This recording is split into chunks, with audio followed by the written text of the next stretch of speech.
Jean-Mal est une entreprise de thermoformage qui est située à Longué-Jumelles dans le département du Maine-et-Loire, 49. Nous sommes une entreprise d'une trentaine de personnes qui fait de l'emballage dans différents secteurs, en particulier le secteur du luxe, parfumerie, cosmétique, pour lequel nous travaillons sur ce salon, et l'industrie et aussi des produits de grande consommation. Les grands défis sont, je dirais actuellement avec la polémique sur le plastique qui s'est amplifiée depuis 6 mois, 1 an, c'est d'accompagner les clients vers des solutions de plus en plus éco-conçues. C'est leur demande et c'est des solutions sur lesquelles on travaille déjà depuis plusieurs années, bien entendu, en collaboration avec les fabricants de matières et la filière du recyclage pour pouvoir apporter des solutions qui correspondent aux besoins des clients et qui apportent une solution techniquement viable et économiquement viable aussi, donc il passe beaucoup par l'intégration de matières recyclées dans les plastiques. On a une véritable explosion de ces demandes actuellement et une progression aussi très importante du taux de plastique recyclé dans notre production. En 1 an, nous sommes passés de 40% de plastique recyclé à 50% en seulement 1 an. Et on va continuer encore sur cette voie cette année, bien entendu, car la demande explose. Voilà, donc les produits que nous présentons sur le salon aujourd'hui sont des produits qui ont été mis au point avec différents filières de recyclage et différents extrudeurs par rapport à ça.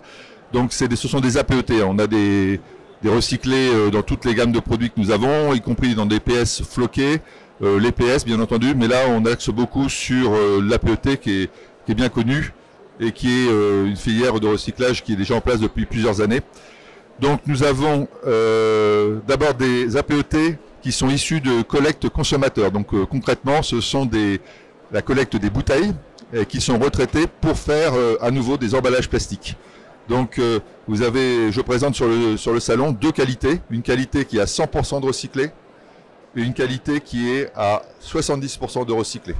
Donc les caractéristiques, c'est que ceux qui sont plus recyclés sont plus foncés un petit peu parce que ce sont des matières qui sont colorées. Bien sûr, toutes les bouteilles ne sont pas homogènes.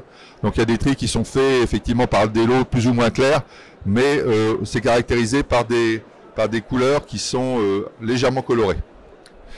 La couleur dépend également de l'épaisseur de la matière qu'on utilise. Plus c'est épais, plus ça paraît coloré. Et ensuite, nous avons des APET qui sont issus de filières industrielles, donc qui sont des APET qui sont vierges en termes de couleur, donc qui sont extrêmement transparents.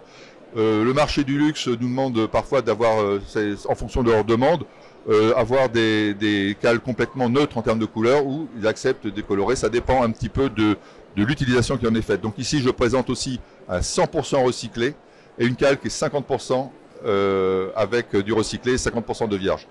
Et je terminerai par une autre possibilité qui est le biosourcé. Et là, c'est une matière qui est un APET, qui est neutre en termes de couleur, mais qui incorpore 30% de matière biosourcée. C'est-à-dire que dans ses composants, l'APET est composé de glycol à 30% et le glycol est d'origine végétale. C'est du résidu de canne à sucre généralement. L'intérêt est multiple, bien entendu, d'être présent sur un salon comme le PCD. C'est d'abord faire passer, voir nos clients, voir des prospects, faire passer des messages, expliquer, montrer les choses, parce que les gens reçoivent pas mal d'informations qui sont pas finalement concrètes sur le plastique. Voir des plastiques recyclés, il faut les voir sur le stand. On a montré des piles, on a quatre types de plastiques recyclés que l'on propose aux clients, avec différentes couleurs qui viennent de recyclés de post-consumer ou de post-industrial. Et je n'oublierai pas également du plastique biosourcé, puisqu'on a un APET qui est à 30% biosourcé.